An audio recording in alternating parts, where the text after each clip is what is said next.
Is your ADP Mobile Solutions app acting slow or showing old features? Updating it is the best way to fix bugs and get the latest tools. In this video, I will show you step by step how to update the ADP Mobile Solutions app. So without any further ado, let's get started. First, open the Google Play Store on your phone.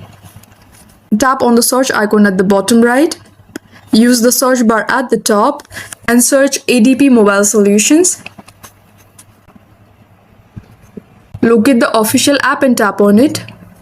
Now if an update button appears, tap it and simply wait for the update to download and install. If you don't see the update option, it may already be on the latest version. You can also enable auto updates in your device settings so ADP Mobile Solutions stays up to date automatically. For that, tap on this three-dot menu icon at the top right and tap the checkbox to enable auto update. And that's how you update the ADP Mobile Solutions app on your Android phone. Keeping it updated helps you access your payroll, timesheets and HR roles without issues. If this guide was helpful, don't forget to like this video and subscribe for more quick tutorials. Thank you for watching and I will see you in the next one.